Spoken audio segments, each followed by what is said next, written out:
இப்ப America Iran பிரச்சனை தான் ரொம்ப மோசமா போய்கொண்டிருக்கு. அமெரிக்கா ஈரானுக்கு எதிரான போரை ஆரம்பிச்சார்கள், ஈரானுக்கு எதிரான தாக்குதலை நடத்தினார்கள்.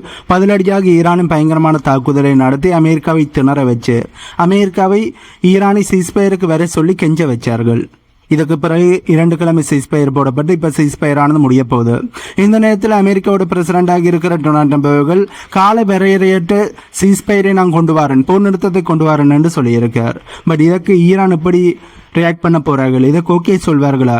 அல்லது ஈரான் இந்த சீஸ்பயர் 2 வேற கால சீஸ்பயரானது முடிவடைந்த உடனே மறுபடியும் ஈரான் தாக்குதலை மேற்கொள்வார்களா? அல்லது அமெரிக்கா கால வரையறையற்ற போர் நிறுத்தத்தின் மூலம் தொடர்ந்து மிடில் ஈஸ்டிலேயே இப்ப இருக்கிற மாதிரி இருக்க போறாங்களா? அதாவது தங்களுடைய போர்க்கப்பல்களையும் தங்களுடைய விமானம் தாங்கி கப்பல்களையும் தொடர்ந்து மிடில் ஈஸ்டில் வச்சிருப்பார்களா? அமெரிக்காவோட ராணுவ தளங்களும் தொடர்ந்து மிடில் ஈஸ்டில் இருக்குமா? இதற்கு ஈரான் ஓகே சொன்னால் ஈரான் முட்டாள்தனமான முடிவு எடுக்கிறார்கள் என்றுதான் அர்த்தம். ஏன்னா அமெரிக்கா இப்ப தாக்குதலை நடத்திட்டார்கள், சீஸ்பயர் நடக்குது. பட் கால வரையறையற்ற சீஸ்பயராண்டா அமெரிக்கா மீண்டும் போர்க்காண்டி தயாராவார்கள். ஆகவே இந்த சீஸ்பயரானது 2 கிழமை சீஸ்பயரானது முடிவடைந்த உடனே ஈரான் அமெரிக்காவுக்கு எதிரான தாக்குதலை நடத்தி மிடில் ஈஸ்ட்ல இருந்து அமெரிக்காவை விரட்டி அடிக்கணும். அப்படி இல்லாம இப்ப இருக்கிற மாதிரியே சீஸ்பயர் மூலம் தொடர்ந்து அமெரிக்கா மிடில் ஈஸ்ட்ல இருந்தால் மிக பவர்ஃபுல்லாக அமெரிக்கா மாறுவார்கள், மறுபடியும் ஈரானுக்கு எதிரான தாக்குதலை நடத்துவார்கள். ஆகவே இதுல ஈரான் எப்படியான முடிவுகள் எடுக்க போறார்கள்? நிரந்தரமான போர் நிறுத்தம் வருமா என்ற பதட்டம் மிக பெருசா போய்கொண்டிருக்கிற இந்த நேரத்தில் அமெரிக்கா ஈரானுக்கு எதிரான போரை ஆரம்பிச்சதுக்கு நிறைய காரணங்கள் சொல்லப்படுது. அதுல முக்கியமாக யாருமே பெருசா கவனிக்காத ஒரு காரணம் இருக்கு. அதுதான் ரைசாக்கும் ஈரானுக்கும் இடையிலான உறவு. ஈரானும் ரைசாம் ஒன்றாக இணைந்து நிறைய மெகா ப்ராஜெக்டை செய்ய ஆரம்பிச்சிருக்கிறார்கள். அது என்னென்ன ப்ராஜெக்ட்? இதனை செஞ்சு முடிஞ்ச அமெரிக்காவுக்கு எப்படியான இழப்புகள் ஏற்படும்? இதனால தான் அமெரிக்கா ஈரானுக்கு எதிரான போரை ஆரம்பித்தார்களா? இதனைத்தான் தான் இந்த வீடியோவை நாங்கள் தெளிவாக பார்க்க போறோம். வீடியோக்குள்ள போறதுக்கு முன்னே நம்ம சேனலை சப்ஸ்கிரைப் பண்ணி பக்கத்துக்கு பெல் ஐக்கானை கிளிக் பண்ணி வைங்க. அப்பதான் நான் போடக்கூடிய வீடியோஸை நீங்க உடனுக்குடன் பார்க்க முடியும். வாங்க போய் வீடியோக்குள்ள போலாம். முதல்ல நாம பார்க்க போறது INSTC பாதை, அதாவது international north south transport corridor. இது ஒரு டிரான்ஸ்போர்ட் ரூட் மட்டுமில்ல, இது ஒரு மிகப்பெரிய பொருளாதார புரட்சின்னு தான் சொல்லணும். இதுவரைக்குமே ஐரோப்பாவுக்கு அல்லது ரஷ்யாவுக்கோ போகணும்னா சுயஸ் கால்வாயை சுத்தி தான் போகணும். ஆனா இந்த புதிய பாதை மூலமா, அதாவது இந்த international north south transport corridor மூலமா பயண நேரம் பாதியா குறையும். அது மட்டும் இல்லாம கிட்டத்தட்ட 7200 கிலோமீட்டர் நீளம் கொண்ட இந்த ரோட் இந்தியாவின் ரஷ்யாவையும் ஈரானையும் நேரடியாக இணைக்குது. செங்கடல் பகுதியில் அடிக்கடி போர் பதட்டம் வர்றதால இந்த நிலவழி பாதையை இனி உலக வர்த்தகத்தில் ஒரு கேம் சேஞ்சரா இருக்கு. இதுல இருக்கிற பெரிய ஒரு சிக்கலா இப்ப பார்க்கப்படுறது ராஸ் அஸ்தாரா ரயில்வே இணைப்புகள் தான். அதையும் இப்ப 2 நாடுகளுமே வேகமா செஞ்சு முடிப்பதற்கான நடவடிக்கைகள் ஈடுபடுகிறார்கள் என்று சொல்லப்படுது. அடுத்ததா எனர்ஜி செக்டர். ரைசாவும் ஈரானும் உலகத்திலேயே அதிக கேஸ் இருப்பு வச்சிருக்கின்ற நாடுகள். இவங்க 2 பேரும் கைகோத்தா உலகத்தோட எரிசக்தி விலையை இவங்களால தீர்மானிக்க முடியும். முக்கியமா ஈரானோட குசேர் அணுமின் நிலையத்தை ரஷ்யா தான் கட்டி கொடுக்கிறார்கள்.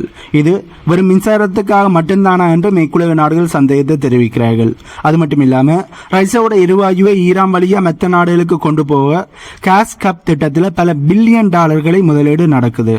இது நடந்தா ஏசியாவோட எரிசக்தி தேவையை பூர்த்தி பண்ற இடத்துல இந்த 2 நாடுகளும் ரஷ்யாவும் ஈரானும் இருப்பார்கள் என்று சொல்லப்படுது. இவங்க 2 பேருக்கும், அதாவது ரஷ்யாவுக்கும் ஈரானுக்கும் இடையில இருக்கிற ராணுவ உறவுகளும் இப்போ ரொம்ப பெருசா பேசப்படுது.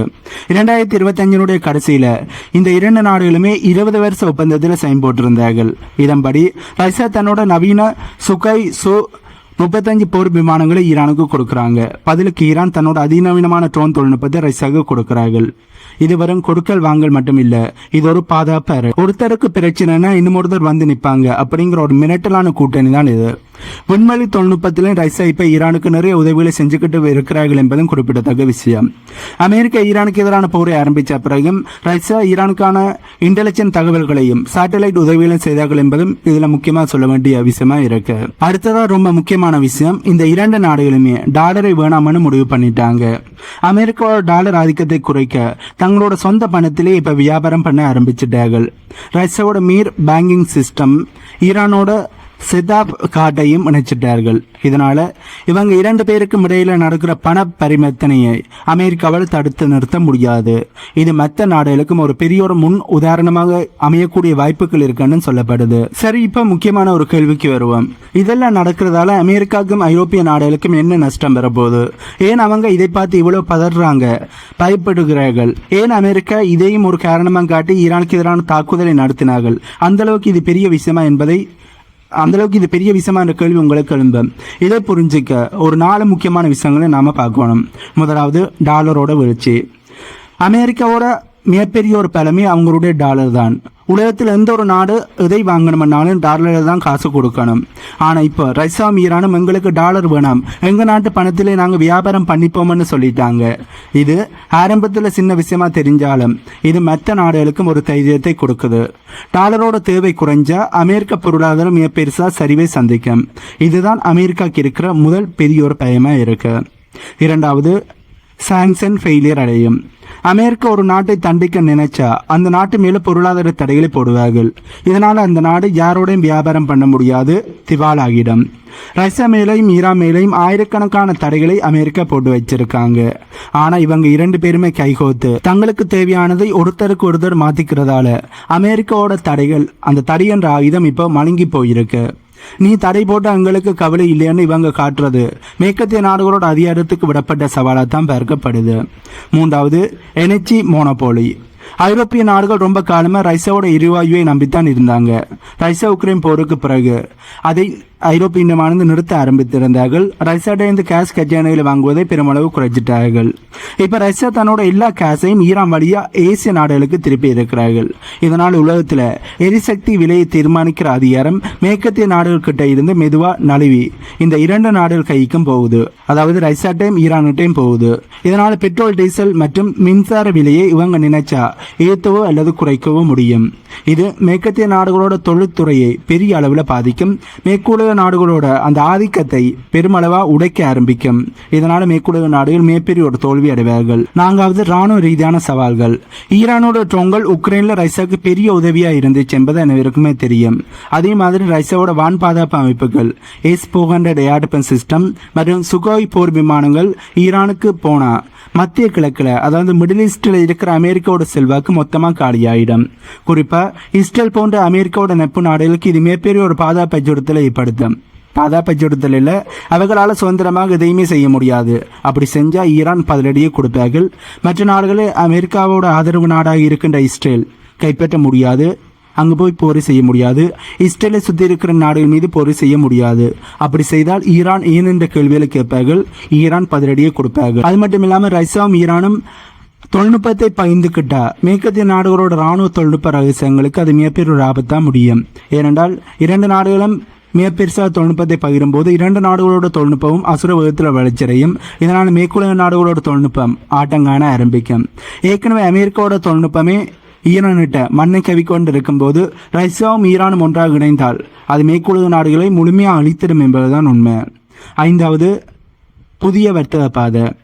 நாங்கள் முன்னாடியே சொன்ன மாதிரி INSTC பாதை வந்தால் சுயஸ் கால்வாயோட முக்கியத்துவம் குறைஞ்சிடும். சுயஸ் கால்வாய் வழியாக நடக்கிற வர்த்தகத்தில் மேற்குலக நாடுகளுக்கு இருந்த பிடிமானம் இதனால் தாழ்ந்து போக ஆரம்பிக்கும். ஒரு மாற்றுப்பாதை உருவாகிறது. அமெரிக்காவோட கடல்வழி ஆதிக்கத்தை கேள்விக்குறியாக மாற்றும் என்பதுதான் உண்மை. சுருக்கமாக சொல்ல போன அமெரிக்கா இவ்வளவு காலமாக கட்டி போட்டு வச்சிருந்த உலக ஒழுங்கை, அதாவது குளோபல் ஓர்டரை இந்த 2 நாடுகளும் சேர்ந்து உடைச்சிக்கொண்டு இருக்காங்க என்பதுதான் உண்மை.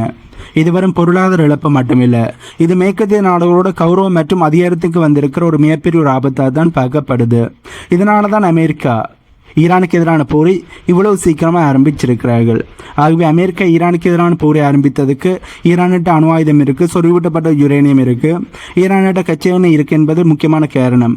அதை விட இப்போ நான் இந்த வீடியோவில் சொன்ன காரணங்களும் முக்கியமான காரணமாக இருக்குது. அதாவது ஈரானை தோற்கடித்தால் தான் ரஷ்யாவை தோற்கடிக்க முடியும். இந்த INSTC பாதையை தடுத்து நிறுத்த முடியும். ஈரானில் இருக்கின்ற கச்சை எண்ணெய்களை எடுத்து அமெரிக்கா கொழுத்த லாபத்தை அடைய முடியும். ஆகவே இப்படி நிறைய காரணங்கள் இருந்ததாலேயும் இப்போ இந்த வீடியோவில் நான் சொன்ன காரணங்களும் அமெரிக்கா ஈரானுக்கு எதிரான போரை செய்ததுக்கு முக்கியமான காரணமாக பார்க்கப்படுது. சரி, இதுவரைக்கும் ரஷ்யா ஈரான் கூட்டணி எந்த அளவுக்கு உலகத்தை அடிப்படைக்க போகுது என்பதை விரிவாக பார்த்தோம். இப்போ கடைசி ஒரு முக்கியமான கேள்விக்கு வருவோம். இந்த மெகா திட்டங்கள் எல்லாமே முழுமையாக வெற்றி பெறுமா? இதுதான் பல பேருக்கு கிளம்பி இருக்கிற கேள்வியா இருக்கு. உண்மையை சொல்ல போனா இதுல சில சவால்களும் இருக்கு. மேற்கத்திய நாடுகளோட அழுத்தம், பிராந்தியத்தில் நிலவர போர் பதட்டம், அப்புறம் இந்த திட்டங்களுக்கு தேவையான பல பில்லியன் டாலர் முதலீடுன்னு இப்படி நிறைய தடைகள் இவர்கள் முன்னாடி நிற்குது. ரஷ்யாவுக்கும் ஈரானுக்கும் முன்னாடி நிற்குது. ஆனா 2026 நாம பார்க்குற வரைக்கும் இந்த இரண்டு நாடுகளும் பின்வாங்குற மாதிரி தெரியல. அமெரிக்காவோட ஒருமுறை ஆதிக்கம், அதாவது யூனிபோலார் வேர்ல்டு முடிவுக்கு வந்து உலகம் இப்போ பலமுனை ஆதிக்க மையங்களாக, அதாவது மல்டிபோலார் வேர்ல்டாக மாறிக்கிட்டு இருக்கு.